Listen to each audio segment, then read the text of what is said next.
Hello. नमस्कार साथियों।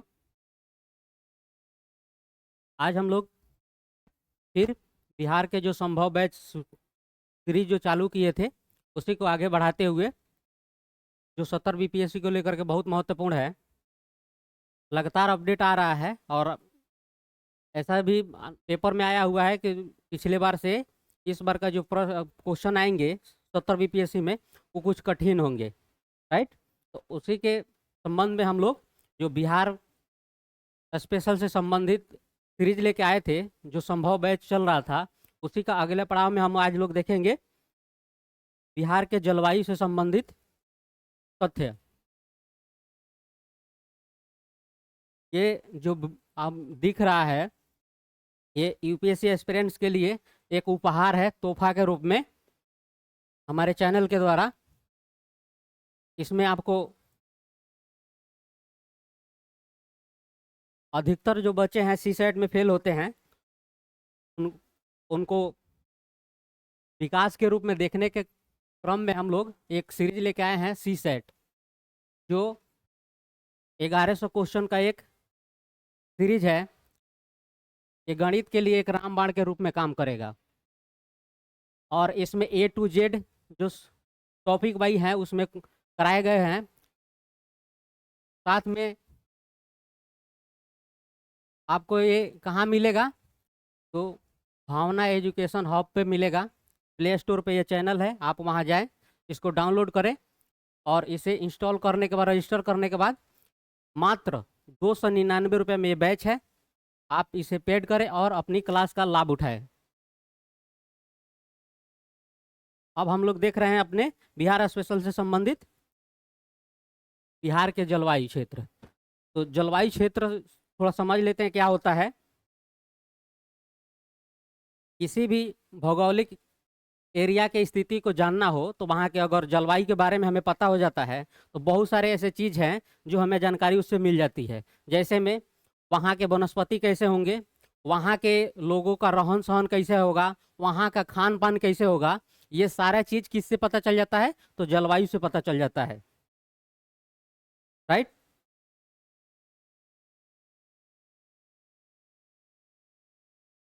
इसलिए किसी भी भौगोलिक स्थिति का जलवायु अगर समझ गए तो समझे कि वहाँ के बहुत सारे पारिस्थितिकी को, वहाँ के जोग्राफिकल कंडीशन को, वहाँ के पॉलिटिकल कंडीशन को, ये सारी चीज, वहाँ के इकोनॉमिक गतिविधि कैसे है, ये सब समझ सकते हैं जलवायु से। राइट।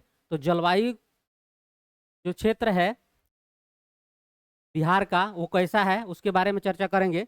सबसे पहले जान लेते हैं जलवायु है क्या। किसी भौगोलिक स्थिति का या किसी स्थान का एक निश्चित कार्यकाल में वहाँ के जो सीजनली परिवर्तन होता है उसे हम जलवायु कहते हैं। राइट। जलवायु में देखते हैं कि बिहार किस जलवायु क्षेत्र में पड़ता है। तो इससे पहले हम लोग समझ लेते हैं कि अलग अलग विद्वानों ने अलग अलग क्षेत्रों को उसके विशेषता के आधार पर जलवायु को बांटा, वर्गीकृत किया है। उसमें से कोपेन है, थॉर्नथवेट है और तीव्रता है। राइट। तो इसमें हम लोग अधिकतर कहाँ पढ़ते हैं? बिहार और भारत में ज़्यादा हम लोग ज़्यादा स्टडी करते हैं कोपेन के जलवायु को। राइट। कभी कभी क्वेश्चन आया हुआ है थॉर्नथवेट से, अगर क्वेश्चन पूछता है उस आधार पे तो उस आधार पे हम लोग जवाब देंगे। तो सबसे पहले देख लेते हैं हम लोग जलवायु। ये हमारा पृथ्वी हो गया, ये आपको हो गया 0 degree equator.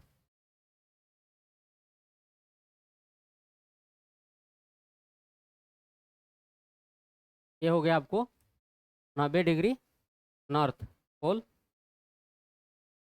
90 degree south pole. Right. ये आपका हो गया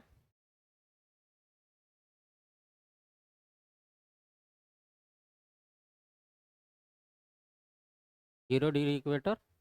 ये हो गया 23.5 डिग्री नॉर्थ। ये हो गया 66.5 डिग्री नॉर्थ। फिर 90 डिग्री। वैसा ही यहाँ भी 23.5 डिग्री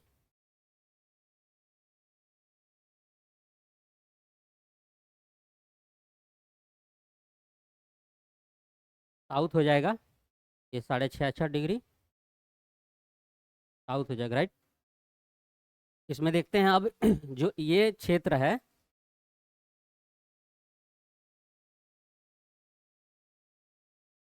इसको बोलते हैं उष्ण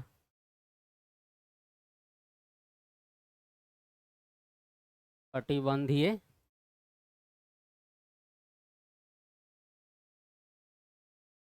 क्षेत्र। ओके,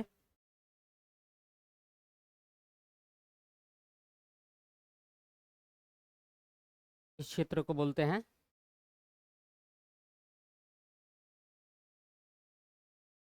उष्ण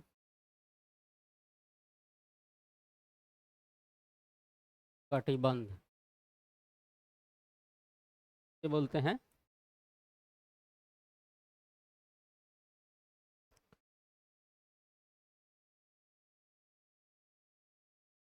शीतोष्ण, और इसे बोलते हैं, राइट।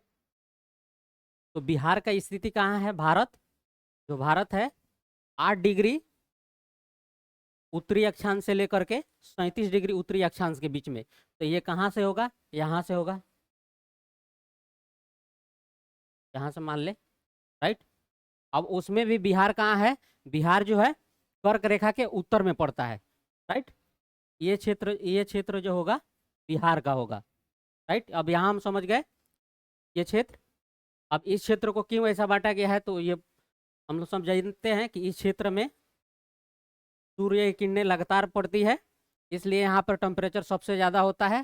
टेम्परेचर ज़्यादा होगा तो यहाँ जो सागर महासागर है वहाँ वाष्प ज़्यादा होंगे, बारिश ज़्यादा होगा। यहाँ पर वनस्पति भी उष्ण कटिबंध में सदाबहार प्रकृति की होगी, वैसा ही उष्ण उपोष्ण में शीतोष्ण में की वनस्पति होगी।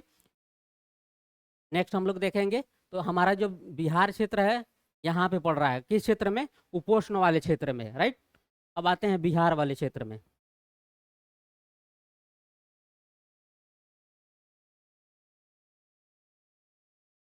ये हमारा बिहार हो गया। तो बिहार की जलवायु कैसी है?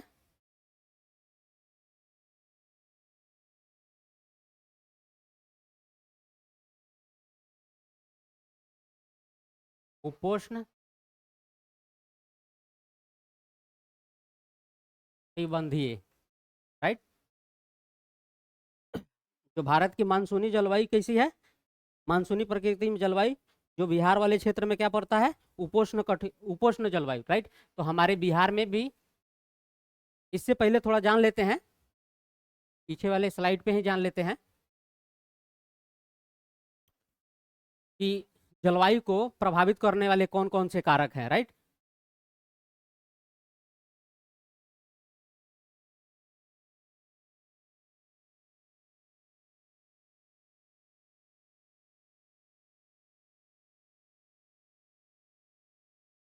करने वाले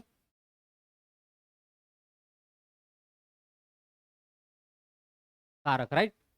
इससे आगे हम लोग जब बिहार के क्लाइमेट के बारे में अध्ययन करेंगे तो उससे हमें सहूलियत मिलेगी, राइट।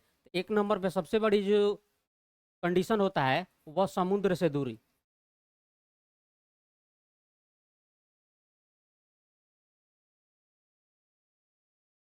राइट। 2 नंबर में होता है क्या? वज्र। 3 नंबर में होता है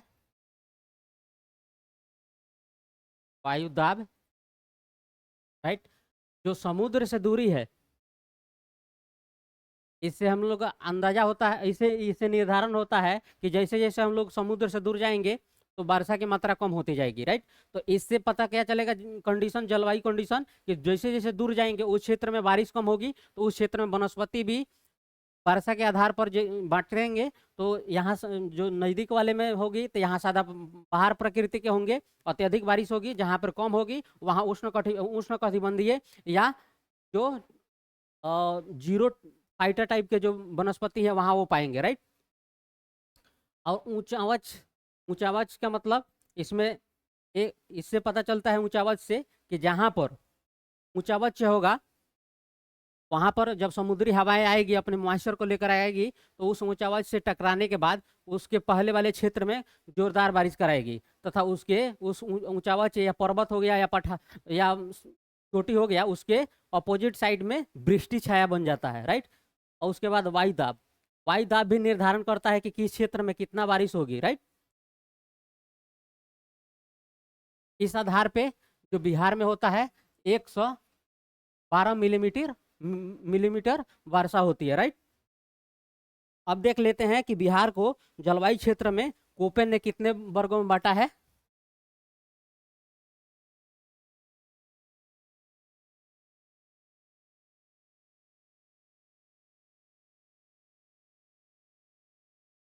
कोपेन के अनुसार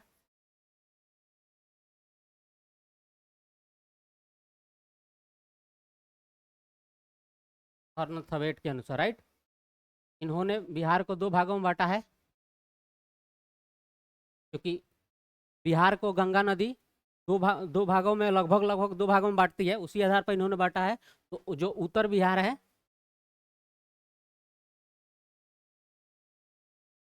तो CWG में बांटा है, तथा दक्षिण बिहार को AW में, राइट। और वहीं थर्नथवेट के बारे में देखते हैं, तो थर्नथवेट ने भी दो भागों में बांटा है। तो उत्तर बिहार को इन्होंने क्या कहा है, उत्तर बिहार को थर्नथवेट ने CAW के रूप में बांटा है, तथा दक्षिण बिहार को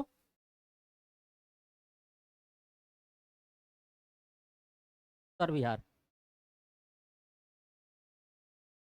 तथा इन्होंने भी सेम दक्षिण बिहार को AW में बांटा है, राइट।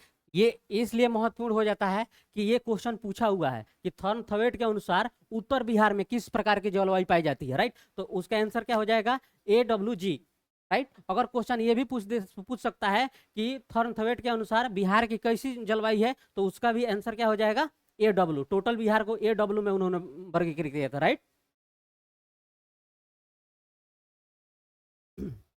तो उन्होंने कोपेन ने जो वर्गीकृत किया था वो जोन में बांटे थे, 3 जोन में बांटे थे, राइट।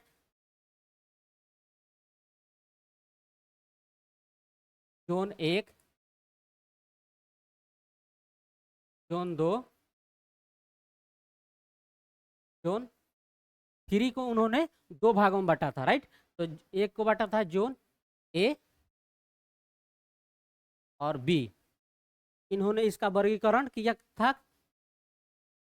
जो उत्तर बिहार के भाग हैं, ये तो गंगा हो गया, राइट। गंगा के उत्तरी क्षेत्र को उन्होंने जोन 1 और जोन 2 में रखा था, राइट। और दक्षिण बिहार वाले क्षेत्र को उन्होंने जोन 3 में रखा था। तो जोन 3 को उन्होंने दो भागों में फिर वर्गीकृत किया, राइट। तो जोन 1 जो बोलते हैं, इस क्षेत्र को बोलते हैं, इसमें आ जाता है मधुबनी से ये क्षेत्र पकड़े हुए, बेगूसराय से होते हुए ये क्षेत्र आ जाते हैं कितने किस में,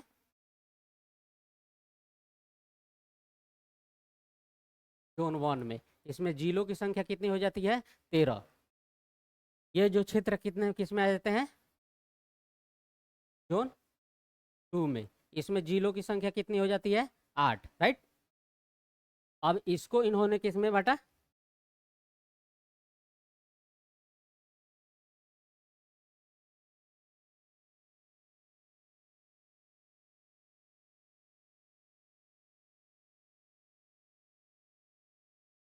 इसको उन्होंने बांटा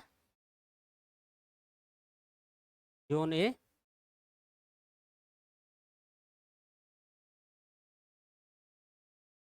और इसको बांटा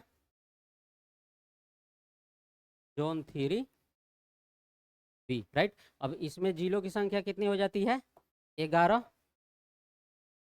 इसमें जिलों की संख्या कितनी हो जाएगी, 6। अब इसलिए पूछ रहे हैं कि 67वीं BPSC में पूछ चुका है कि सबसे ज्यादा बिहार के जो कौन ऐसे भाग हैं कि जोन के हिसाब से सबसे ज्यादा जिला किसमें है। जिला तो नहीं पूछेगा, लेकिन जिला की संख्या पूछ दिया था। तो सबसे जोन 1 में है, ये जोन कौन है, उत्तर पश्चिमी को बोलेंगे सर, पश्चिमी क्षेत्र। तो क्या बोलेंगे? तो बोलेंगे सर पूर्वी क्षेत्र। ये क्या हो जाएगा आपका?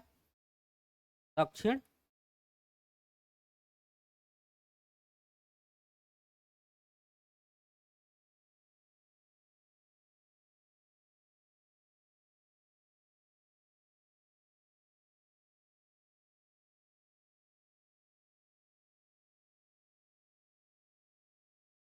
पश्चिमी क्षेत्र। ये हो जाएगा दक्षिण पूर्वी क्षेत्र, राइट। अभी ये तो हम लोग ने देख लिया कि कौन कौन क्षेत्र है। अब क्वेश्चन ये भी पूछता है कि कौन क्षेत्र में कितनी बारिश होती है और किस क्षेत्र में कौन सा भाग पाया जाता है, राइट। तो जो ये उत्तर पश्चिमी और उत्तर दक्षिणी जो क्षेत्र है, इसके बाद वाले क्षेत्र में जो कोपे ने बताया कि इस भाग में जो भी जलवायु होंगे, तो इसमें इस भाग में कौन होंगे? शुष्क प्रकृति के।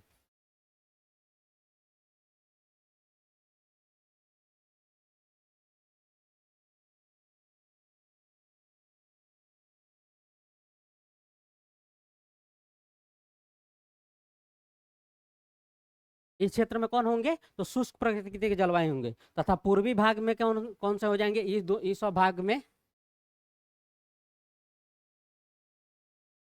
आर्द्र प्रकृति, राइट। अब ये शुष्क क्या होंगे, ये आर्द्र क्या होंगे? तो इससे पहले वाले स्लाइड में हम लोग ने देखा क्या था? ये समुद्र से दूरी, जैसे जैसे समुद्री दूरी बढ़ती जा रही है तो वर्षा की जो मात्रा है वो कम होती जा रही है, राइट।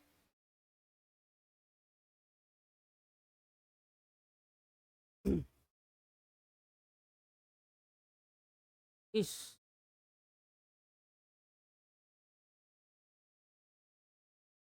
राइट, तो इसमें इस जोन में क्या बांटे थे वो? T W G, T W G क्षेत्र बांटे थे इसमें।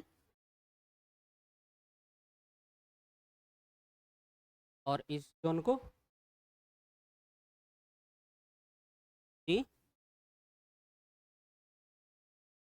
A T S A,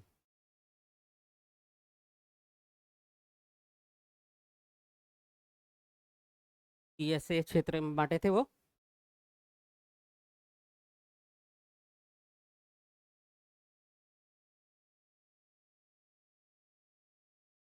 right. देख लिया हम लोगों ने उत्तर पूर्वी क्षेत्र टी डब्ल्यू जी, उत्तर पश्चिमी क्षेत्र टी डब्ल्यू जी, राइट। इसमें पूछ दिया था कि इसमें जिलों की संख्या सबसे ज्यादा है, तो ये उत्तर पश्चिमी वाले क्षेत्र में, और इससे कम है यहाँ पे आपको जोन 3B में दक्षिण पश्चिमी वाले क्षेत्र में, राइट। अब इसी आधार पे हम लोग देख लेते हैं कि बिहार में वन कौन कौन से है, किस क्षेत्र में कितना वन है, राइट। तो इससे पहले जान ले कि बिहार में कौन सा वन पाए जाएंगे। तो सदाबहार प्रकृति के तो नहीं पाए जाएंगे, तो इसमें कौन से उपोष्ण कटिबंधीय क्षेत्र से संबंधित जो पर्णपाती वन है वो पाए जाएंगे, राइट।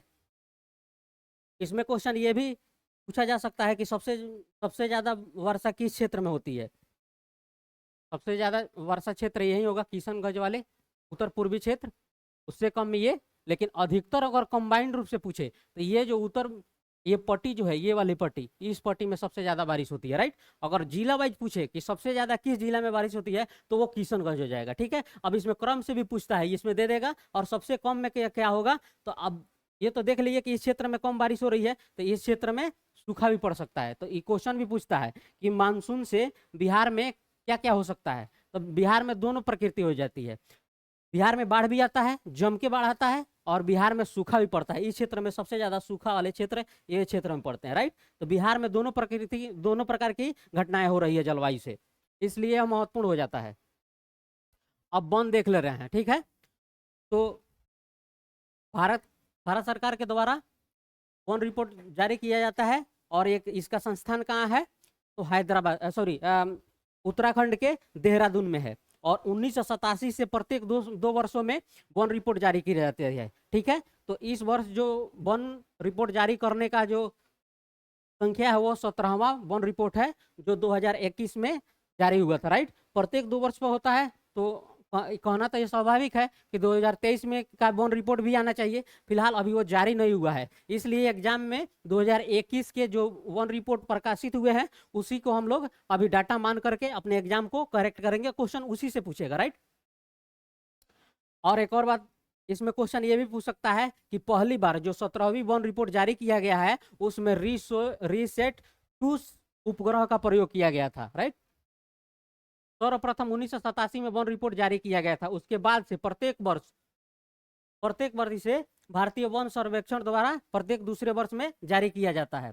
वन रिपोर्ट 2021 के अनुसार बिहार में 7380.79 यानी 73 से 81 वर्ग किलोमीटर में वन क्षेत्र है, जो राज्य के कुल क्षेत्रफल का कितना हो जाता है 7.84%, राइट। क्वेश्चन ये पूछ दिया हुआ था 66वीं बीपीएससी में कि बिहार में कितना वन प्रतिशत क्षेत्र है, राइट। तो क्वेश्चन 2 आता है कि वनाच्छादित क्षेत्र और वन क्षेत्र, राइट। तो यहाँ पर क्या है कि राज्य कुल क्षेत्रफल का वन क्षेत्र कितना है 7.84%। ये डाटा याद रखेंगे, राइट। अब उसके बाद देख लेते हैं जिला वाइज किस क्षेत्र में कितना सघनता है। अति सघन जो वन है बिहार में वो 4.5%, 33 से 33 वर्ग किलोमीटर में है, राइट। उसके बाद मध्यम वन, इन वनों को 3 भागों में बांटा गया है, सघन, अति सघन वन, मध्यम वन तथा खुले वन।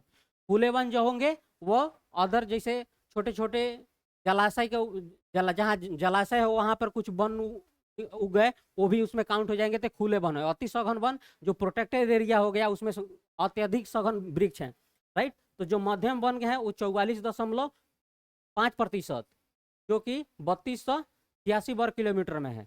खुले वन की संख्या जो प्रतिशत में देखा जाए तो कितना हो जाता है 51%, जो 3762 वर्ग किलोमीटर में है, राइट। ये क्वेश्चन पूछता है बिहार में कि सबसे ज्यादा किस क्षेत्र में किस प्रकृति का वन सबसे ज्यादा है। तो बिहार में कौन है सबसे ज्यादा, खुले वन, जो 51% पे है, राइट।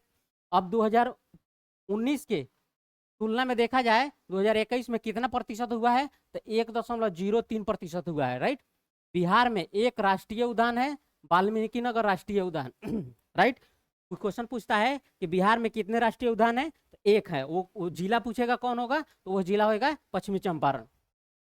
बिहार में एक बाघ आरक्षित क्षेत्र है, बिहार में पहले एक ही बाघ आरक्षित क्षेत्र था, कौन था वो, वाल्मीकि नगर टाइगर रिजर्व। अब दूसरा कौन है, बिहार का दूसरा बाघ आरक्षित क्षेत्र कहाँ हो जाता है तो कैमूर वाले क्षेत्र में हो जाता है, राइट। के बाद नेक्स्ट देख लेते हैं वीरांगना दुर्गावती टाइगर रिजर्व 54वां बाघ आरक्षित क्षेत्र है, जो कहाँ है मध्य प्रदेश में। ये करेंट का न्यूज हो जाएगा। धौलपुर करौली टाइगर रिजर्व 55वां। अभी तक भारत में कितने टाइगर रिजर्व हैं तो वो 55 टाइगर रिजर्व हो चुके हैं, राइट। तो 55वां टाइगर रिजर्व कौन है, धौलपुर 55वां आरक्षित क्षेत्र है, जो कहाँ है राजस्थान में है। भारत में कुल बाघ आरक्षित क्षेत्र कितना है 55 है। दिसंबर 2023 तक बिहार में बाघों की संख्या, क्वेश्चन ये भी पूछ लेगा कि बिहार में बाघों की संख्या कितनी है, तो दिसंबर 2023 तक कितना था तो 54 था। भारत में कुल जो राष्ट्रीय उद्यान है इसकी संख्या कितनी है 106 है। अब क्वेश्चन पूछेगा कि बिहार में भी ऐसे कितनी है तो उसको भी काउंट करेंगे। गौतम बुद्ध वन्य जीव अभयारण्य कहाँ है, गया में अवस्थित है, जिसमें चीता, सांभर, तेंदुआ, हिरण आदि जैसे जानवरों का निवास स्थान है, राइट। अब देख लेते हैं प्रतिशत में किस जिला में कुल वृक्ष कितना है, उसके अनुसार कभी ये डाटा हम लोग कंपेयर करेंगे भारत से भी, राइट। तो देखते हैं कुल वन एवं वृक्षारोहण, राइट। क्वेश्चन इससे पहले पूछा था कि वन आरक्षित क्षेत्र कितना है तो उसमें 7.84% हो गया था। तो यहाँ कुल पूछ रहा है तो कुल दोनों को जोड़ लेंगे, वन आवरण भी और वृक्षारोहण भी, राइट। तो ये टोटल हो जाता है कितना 10.3। देखिए यहाँ पर दिया हुआ है, यहाँ नहीं दिख रहा है, यहाँ पर वन आवरण है जो है 2.48%, और यहाँ पर कुल वन आवरण जो है 7.84%। दोनों को ऐड करेंगे तो कितना हो जाएगा 10.3%, राइट। अब अगर ये क्षेत्र के किलोमीटर में देखा जाए भारत में तो कितना है, यहाँ देख लेंगे 80,900 8,09,000 537 वर्ग किलोमीटर में, जो प्रतिशत के आधार पर देखें तो 24.6%। ये डाटा नहीं याद भी रहे तो सबसे ज्यादा इंपॉर्टेंट ये है, राइट। तो क्वेश्चन ये भी पूछता है, भारतीय सर्वेक्षण के अनुसार, वन सर्वेक्षण के अनुसार भारत में कितना प्रतिशत रखा गया है कि इतना प्रतिशत होना चाहिए, किसके अनुसार, जो SDG है, राइट। तो उसके अनुसार अगर क्वेश्चन पूछे तो भारत को कितना रखना है, 33%। अभी हमारे पास कितना है, वो 24.6%, राइट। अब इसमें बढ़ोतरी भी हो रहा है, वो 2023 का जो डाटा आता है उसमें देखते हैं हम लोग। तो दो डाटा याद रखना है, हमें कितना करना है, कितना पूरा तक पहुंचना है, 33% तक, राइट। और है हमारे पास कितना भारत में टोटल, 24.6%। बिहार में दो याद रखना है, कौन कौन सा, एक रखना है कुल जो वनावरण क्षेत्र है 7.84%, तथा वन क्षेत्र को जो मिला देंगे तो वन क्षेत्र का कितना है, 2.48%। अगर दोनों को मिला देंगे तो टोटल कुल वन और वृक्षारोहण मिला करके कितना हो जा रहा है, 10%, राइट। अब देख ले जिला वार किसमें क्या है, राइट। बिहार में भी देख लेंगे और भारत में भी देख लेंगे। तो कुल वन एवं वृक्षारोहण में सर्वाधिक वृद्धि करने वाला जिला कौन कौन सा है, राइट। ऐसे यहाँ जिला देख लेंगे बिहार में और भारत में राज्य देख लेंगे। तो सबसे ज्यादा कौन है, कैमूर, उसके बाद पश्चिमी चंपारण तथा रोहतास, राइट। और भारत की बात करें तो सबसे ज्यादा क्षेत्रफल किसके पास है, मध्य प्रदेश के पास, राइट। आप कमेंट बॉक्स में बताएंगे कि भारत में मध्य प्रदेश जो है क्षेत्रफल की दृष्टि से कौन सा राज्य है। उसके बाद हो जाता है अरुणाचल प्रदेश, नेक्स्ट हो जाता है छत्तीसगढ़। क्रम से याद रखना है ये सब, ठीक। और सबसे कम वनावरण सबसे कम पूछे तो वो जिला कौन सा हो जाएगा बिहार में, तो हो जाएगा आपका शेखपुरा, अरवल और जहानाबाद। ये कौन क्षेत्र है, तो आप ध्यान रखना है, ये दक्षिण बिहार वाले क्षेत्र में है। अगर भारत की वही बात किया जाए तो हरियाणा, पंजाब तथा गोवा, राइट। सबसे कम जो वनावरण क्षेत्र है कि कहाँ है भारत में, वो हरियाणा है, पंजाब है, गोवा है। यहाँ इतनी जनसंख्या है कि वन को काट काट करके लोग अपना आवास, उद्योग ये सारा स्थापित कर रहे हैं। वहीं बिहार में पूछ ले तो शेखपुरा, अरवल तथा जहानाबाद है, राइट। अब उसके बाद क्वेश्चन ये भी आ सकता है कि प्रतिशत के आधार पर बताइए कि भारत में कौन कौन ऐसे राज्य हैं जहाँ पर सर्वाधिक कुल वनावरण तथा वृक्षावरण है, राइट। तो उसके बाद हम लोग देख लेते हैं इसमें कुल प्रतिशत के आधार पर देख ले तो सबसे ज्यादा एक नंबर पे कौन है, तो वो मिजोरम है, ठीक। मिजोरम कहाँ है, जो नॉर्थ ईस्ट में है, उसमें कितना प्रतिशत है, 84.53%, राइट। उसके नेक्स्ट सेकेंड नंबर पे कौन है, तो अरुणाचल प्रदेश है। अरुणाचल प्रदेश कितना है, 79.33%, राइट। उसके बाद मेघालय में देख ले तो मेघालय में हो जाता है 26%, 76% हो जाता है, 3 नंबर पे है। 4 नंबर पे कौन है, मणिपुर, जिसमें 24.34% हो जाता है, राइट। नेक्स्ट देखते हैं हम लोग नागालैंड। नागालैंड में हो जाता है 73.9%, राइट। अब उसके बाद हम लोग देख लेते हैं जो सर्वाधिक 2019 से 2021 में वृद्धि करने वाले जो राज्य हैं उन राज्यों की संख्या कौन कौन सी है, राइट। तो उसमें देख लेते हैं सर्वाधिक वृद्धि करने वाले में कौन है, आंध्र प्रदेश है। आंध्र प्रदेश ने कितना किया है, 647 वर्ग किलोमीटर में इसने वृद्धि किया हुआ है। तो एक नंबर किसकी स्थान है, तो आंध्र प्रदेश है। 2 नंबर में कौन है, तेलंगाना, राइट। 3 नंबर में ओडिशा है तथा 4 नंबर पर कर्नाटक है, ठीक।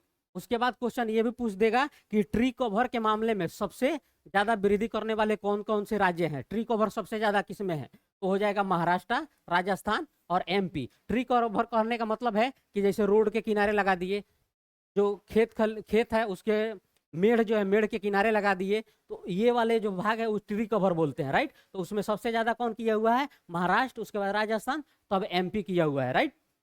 क्वेश्चन ऐसे पूछ लेगा। अब क्वेश्चन यहाँ ये भी पूछ सकता है कि भारत में मैंग्रोव क्षेत्र कौन कौन से हैं और मैंग्रोव क्षेत्र में सबसे ज्यादा वृद्धि करने वाला राज्य कौन कौन सा है। तो मैंग्रोव क्षेत्र सबसे पहले जान ले कि किस क्षेत्र में होगा, ये उपोष्ण कटिबंधीय क्षेत्र में होता है। जैसे आपको बंगाल की खाड़ी में अंडमान निकोबार, यहाँ आपको मन्नार की खाड़ी गुजरात में। इस आधार पे देखा जाए तो मैंग्रोव क्षेत्र सबसे बड़ा क्षेत्र कौन है भारत में, तो मैंग्रोव क्षेत्र सबसे बड़ा हो जाएगा आपको पश्चिमी बंगाल में। उसके बाद हो जाएगा उड़ीसा, उसके बाद हो जाएगा गुजरात। जो पश्चिमी बंगाल में है सुंदरबन डेल्टा। सुंदरबन डेल्टा में जो मैंग्रोव हैं वो सबसे ज़्यादा है भारत में, राइट। अब हम लोग देख लेते हैं कि बिहार में वन्य जीव अभयारण्य कितने हैं। बिहार में पूछता है कि किस जिला में कौन कौन से वन्य अभयारण्य हैं, नाम दे करके पूछ लेता है, राइट। उसके बाद हम लोग देख लेते हैं वन्य जीव एवं पक्षी अभयारण्य तथा बाघ अभयारण्य के नाम, right. Valmiki Nagar, Valmiki Nagar tiger reserve भी है, वाल्मीकि नगर वन्य जीव अभयारण्य है, और राष्ट्रीय उद्यान भी है एक बिहार में, राइट। तो इसकी अवस्थिति कहाँ है, तो वो पश्चिमी चंपारण में है, ठीक है। इसकी जो वर्ग क्षेत्रफल में है 880.78 पर वर्ग किलोमीटर में है। उसके बाद देख लेते हैं वाल्मीकि बाघ अभयारण्य, ये भी पश्चिमी चंपारण में है, और ये 898.93, इसमें से बढ़ जाता है, राइट। बढ़ने का कारण ये है कि जो ये बाघ अभयारण्य है ये बिहार यूपी तथा नेपाल से जो सीमा साझा करते हैं उस क्षेत्र में होने के कारण बिहार का जो बाघ अभयारण्य का जो क्षेत्र है वो बढ़ जाता है।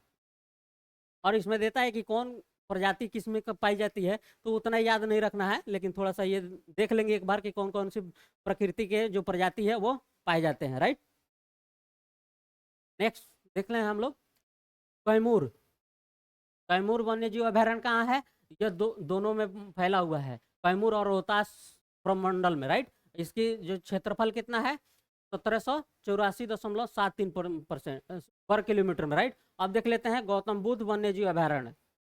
गौतम बुद्ध जीव अभयारण्य कहाँ है, गया प्रमंडल में पड़ता है, राइट। यह 138.33 वर्ग किलोमीटर में फैला हुआ है। राजगीर, राजगीर राजगीर का एक और नाम है, राजगीर वन्य जीव अभयारण्य के एक और नाम से जाने जाते हैं, वो कौन सा है, तो पंथ पंथ वन्य जीव अभयारण्य। ये कहाँ किस जिला में है, तो नालंदा राजगीर वाले क्षेत्र में है। इसका जो वर्ग किलोमीटर है 35.84 वर्ग किलोमीटर में है, राइट। नेक्स्ट देखते हैं हम लोग नकटी जलाशय पक्षी अभयारण्य, ठीक है। नागा नकटी जो होगा वो जमुई में होगा, ठीक, 3.33 वर्ग किलोमीटर में, राइट। नेक्स्ट देखते हैं नागा और नेकटी दोनों याद रखेंगे। और क्वेश्चन ये भी आ सकता है कि जो अभी हाल फिलहाल में बिहार के कितने ऐसे रामसर साइट हैं, सॉरी आर्द्रभूमि हैं जिसे रामसर साइट का दर्जा दिया गया है, राइट। तो अभी हाल फिलहाल में किसे दिया गया है, नकटी और नागी और नकटी को दिया गया है, राइट। तो क्वेश्चन हो जाएगा तो ये नागी नकटी कौन है, 82 और 83। अभी टोटल क्वेश्चन ये भी पूछ लेगा कि भारत में टोटल जो रामसर साइट है उसकी संख्या कितनी है, तो वो 85 हो जाएगा, राइट। अब क्वेश्चन ये भी आ सकता है कि सबसे ज्यादा रामसर साइट कहाँ पे है, तो वो यूके हो जाएगा, राइट। अब क्वेश्चन ये है कि रामसर साइट क्या होता है, तो रामसर एक जगह है ईरान में। 1971 में एक कन्वेंशन हुआ, वहां पर जो वेटलैंड है उसकी संरक्षण के लिए वहां पर पलने फूलने वाले जो जीव जंतु हैं उसके संरक्षण के लिए रामसर साइट कन्वेंशन बनाया गया, उसमें भारत शामिल है, राइट। तो उसी के आधार पर ये दिया गया रामसर साइट का दर्जा नागी और नेकटी को, राइट। अब आते हैं कांवर ताल झील। कांवर झील ये कहाँ है, कांवर ताल भी बोलते हैं कांवर भी बोलते हैं, ये बेगूसराय में, राइट। तो सबसे पूछेगा कि सबसे पहले जो रामसर साइट का दर्जा प्राप्त करने वाला है बिहार का वो कौन सा है, तो ये कांवर झील है, राइट। और उसके बाद कौन है, ये नकटी हो गया और नागी नागी हो गया। ये कहाँ है, तो ये आपको जमुई में है। कांवर कहाँ है, तो ये आपको बेगूसराय में हो जाता है, राइट। नेक्स्ट अब ताल और झील देख लेते हैं हम लोग बिहार में। क्वेश्चन ये भी आया हुआ है कि बिहार में क्वेश्चन पूछ सकता है, ये नहीं पूछा हुआ है लेकिन ये पूछ लिया है कि बिहार में कितने रामसर साइट है। क्वेश्चन ये आ जाएगा कि बिहार में कितने आर्द्र भूमि है, राइट। तो अभी हम लोगों ने रामसर साइट की बात पूछी, चर्चा की, तो कितने हैं, 3 है। कौन, सबसे पहले कांवर ताल, उसके बाद नागी और नेकटी, राइट। तो 3 ही है। और आर्द्र भूमि और रामसर साइट में अंतर है, सब आर्द्र भूमियां रामसर साइट नहीं होती है, लेकिन सब रामसर साइट आर्द्र भूमियां होती है। कहने का मतलब है कि जैसे ये पार्टिकुलर क्षेत्र आर्द्र भूमि है और इसे रामसर साइट का दर्जा दे दिया जाता है, तो ये आर्द्र भूमि रामसर साइट वाले दर्जा लिस्ट में चले जाएंगे, राइट।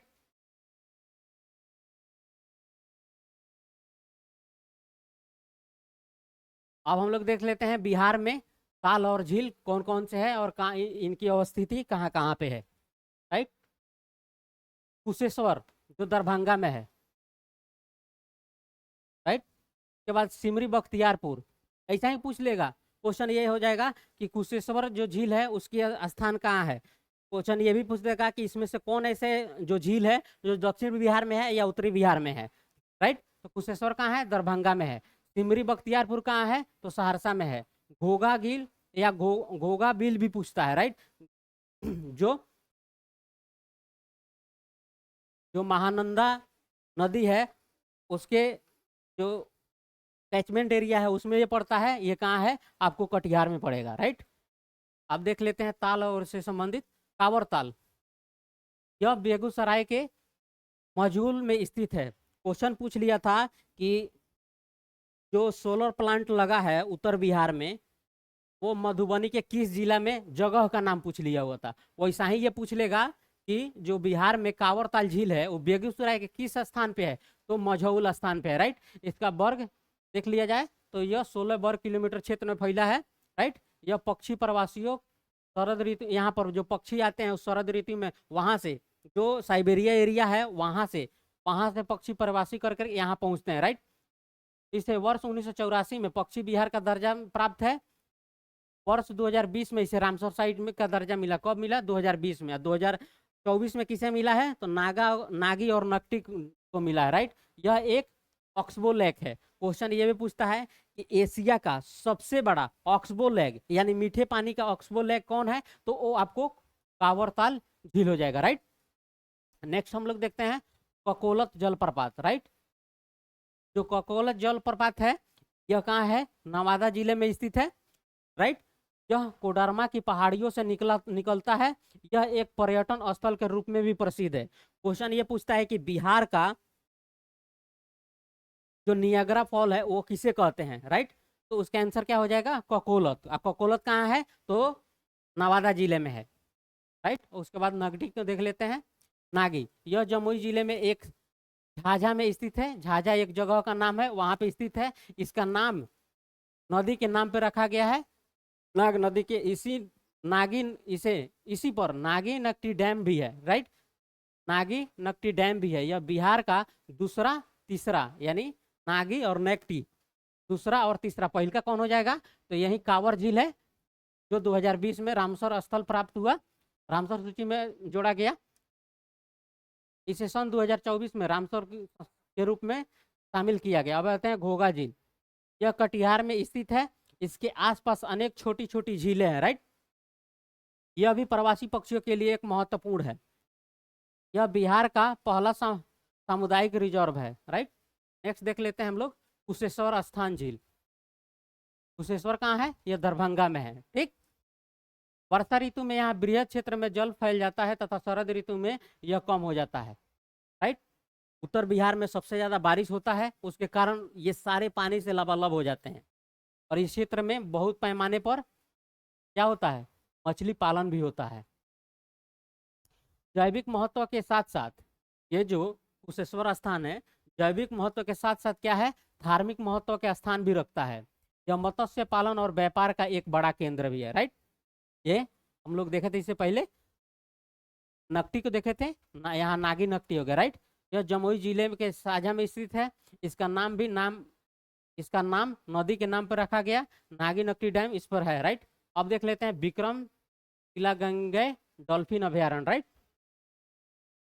इसका स्थान कहाँ है, भागलपुर जिला में है। विशेषता इसकी क्या है, यह अभ्यारण्य गंगा नदी में स्थित और यहाँ पर गंगा नदी की दुर्लभ डॉल्फिन पाई जाती है।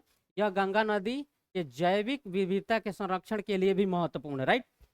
क्वेश्चन ये भी आ सकता है कि बिहार में नया कौन चिड़ियाघर खोला गया है और वो किस जिला में है, तो आपको अररिया में रानीगंज हो जाएगा, राइट। अब देख लेते हैं बिहार के कृषि जलवायु क्षेत्र। जो हमने जलवायु क्षेत्र देखा था उसी का ये रूप है। जो उस जलवायु क्षेत्र में किस प्रकार की कृषि पाई जाती है और उस जलवायु क्षेत्र में कौन कौन से जिले आते हैं, तो उसे हम लोग देख लेते हैं। जो प्रथम जोन है, जिसको जोन हम लोग ने 1 देखा था, राइट। उस जोन में कौन सा है, उत्तर पश्चिमी क्षेत्र। इसमें सबसे ज्यादा जिलों की संख्या है, कितने हैं, तो वो 13 है, राइट। इस क्षेत्र में किस प्रकार की मिट्टियां पाई जाती है? मध्यम अम्लीय, भारी गठन, बलुई दोमट से चिकनी दोमट तक तथा बाढ़ प्रभावित है। तो जहाँ पे बाढ़ प्रभावित रहेगा वो क्या होगा? जलोढ़ प्रकार की मिट्टी पाई जाती है, राइट। और ये कौन कौन से जिला में है? पश्चिमी चंपारण, पूर्वी चंपारण, सिवान, सारण, सीतामढ़ी, शिवहर, मुजफ्फरपुर, वैशाली, मधुबनी, दरभंगा, समस्तीपुर, गोपालगंज तथा बेगूसराय, राइट। नेक्स्ट हम लोग देखते हैं उत्तर पूर्वी, इसको जोन 2 नाम दिया गया था। यहाँ पर किस प्रकार की मिट्टियां पाई जाती है? यहाँ पर हल्का मध्यम गठन, हल्की अम्लीय, बलुई सिल्ट युक्त यानी बालू युक्त मिट्टी पाई जाती है, राइट। इस क्षेत्र में देख ले तो सबसे ज्यादा मक्का, जूट और अनार का खेत होता है। इसमें क्या होता है? चावल, गेहूं, मक्का, आलू, ईख, आम होता है। क्वेश्चन ये पूछा हुआ है कि बिहार के कौन ऐसे जलवायु क्षेत्र हैं जिसमें गन्ना के कृषि सबसे ज्यादा होते हैं? तो वो क्षेत्र कौन सा हो जाता है? उत्तर पश्चिमी क्षेत्र, राइट। नेक्स्ट क्वेश्चन देख लिए। और जो बांटे थे दक्षिण के 2 भागों में, तो जोन बी में देख लिए दक्षिण बिहार में, उसमें कौन कौन से जिले आ जाएंगे कृषि क्षेत्र में? बक्सर, रोहतास, भोजपुर, औरंगाबाद, अरवल, गया, जहानाबाद, नालंदा और नवादा, राइट। और जोन 3A में कौन कौन है? दक्षिणी बिहार का पूर्वी क्षेत्र हो जाएगा, शेखपुरा, लखीसराय, मुंगेर, भागलपुर, जमुई और बांका। थैंक यू साथियों, आज हम लोग का सेशन यहीं पे समाप्त होता है। आप लोगों से अनुरोध है कि वीडियो को लाइक करें, शेयर करें और इससे संबंधित मल्टीपल क्वेश्चन हम लोग सीरीज लेके आ रहे हैं, उसे आप लोग अवश्य देखें।